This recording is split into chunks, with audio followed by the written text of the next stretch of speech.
మన ప్రభువును రక్షకుడైన యేసుక్రీస్తు నామంలో మీకందరికీ నా వందనములు. ఈ క్రిస్మస్ పండుగ సందర్భంగా ప్రత్యేకంగా మీకందరికీ క్రిస్మస్ శుభాకాంక్షలు తెలియజేస్తున్నాను. ఈరోజు మనం ఒక వాక్యాన్ని ధ్యానం చేసుకుందాం. లూకా రాసినటువంటి సువార్త 2వ అధ్యాయము 10-11 వచనాలు చదువుకుందాం. లూకా రాసిన సువార్త 2వ అధ్యాయము 10-11 వచనాలు. అయితే ఆ దూత, భయపడకుడి, ఇదిగో ప్రజలందరికీ కలుగుబోవు మహా సంతోషకరమైన సువార్తమానము నేను మీకు తెలియజేయుచున్నాను. దావీదు పట్టణమందు నేడు రక్షకుడు మీ కొరకు పుట్టి ఉన్నాడు. ఈయన ప్రభువైన క్రీస్తు. దేవదూత చాలా అద్భుతమైనటువంటి మాట అక్కడున్నటువంటి ప్రజలకు, గొల్లలకు తెలియజేస్తున్నారు. ముఖ్యంగా దావీదు పట్టణమందు నేడు రక్షకుడు మీ కొరకు పుట్టి ఉన్నాడు అనే ఒక శుభవర్తమానాన్ని దేవదూత ప్రజలందరికీ తెలియజేస్తున్నారు.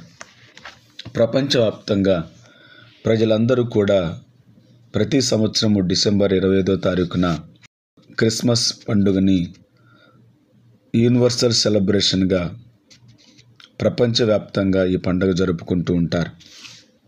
అయితే ముఖ్యంగా ఈ పండుగ, క్రిస్మస్ పండుగ అనేది మనందరికీ ఒక పండుగ లాంటిది.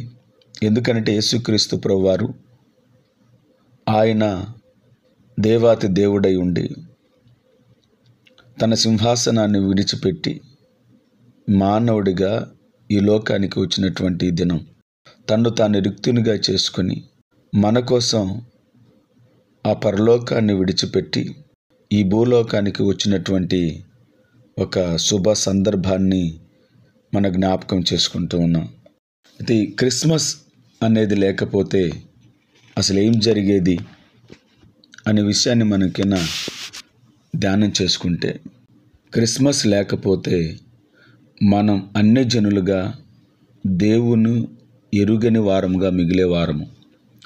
ఆశ్చర్యకరుడు అద్భుతములు చేయు ఇజ్రాయేలుల దేవుని గూర్చి వినుటకు, ఆయనను క్రీస్తు రూపంలో చూచుటకు అవకాశం ఉండేది కాదు. విగ్రహారాధికులుగా జీవిస్తూ నరకం వైపు, నాశనం వైపు నడిచేవారం. ఒకప్పుడు ఇజ్రాయేలుకే దేవుడని యెహోవాను ఇప్పుడు మనకు సర్వమానవాళికి రక్షకును చేసింది ఈ క్రిస్మస్. ఈ క్రిస్మస్లో మనకు తండ్రి అయినటువంటి దేవుడు తన కుమారుడైన యేసుక్రీస్తు ప్రభువుని విలువ కట్టలేని బహుమానంగా అందించారు. అందుకే క్రిస్మస్ మానవ జాతికి ఒక గొప్ప సంతోష సమయము అని మనం చెప్పుకోవచ్చు.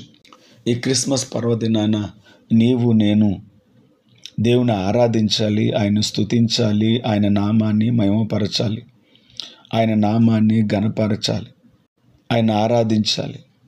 ఇదే క్రిస్మస్.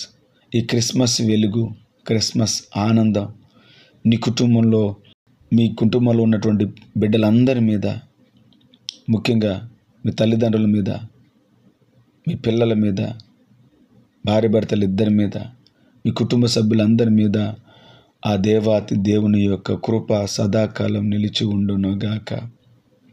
క్రిస్మస్ వెలుగు మీ కుటుంబాల్లో ప్రకాశించునుగాక. క్రిస్మస్ కాంతులు మీ కుటుంబం మీద ఉండునుగాక. క్రీస్తును నమ్మండి, ఆయన హక్కును చేర్చుకోండి. క్రిస్మస్ అనేది క్రీస్తును ఆరాధించే ఒక పండుగ. ప్రతిదినం కూడా మనం క్రీస్తును ఆరాధించాలి.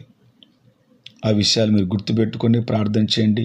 ముఖ్యంగా ఈ యొక్క క్రిస్మస్ పర్వదినాన మీకు మీ కుటుంబాలకు ఈ జీసస్ క్రైస్ట్ చర్చ్ తరపున మా ప్రత్యేకమైనటువంటి వందనములు తెలియజేస్తున్నాను. Happy Christmas, happy Christmas. మీకందరికీ క్రిస్మస్ శుభాకాంక్షలు తెలియజేస్తున్నాను. దేవుడు మిమ్మల్ని అందరినీ దీవించి ఆశీర్వదించునుగాక. ఆమేన్.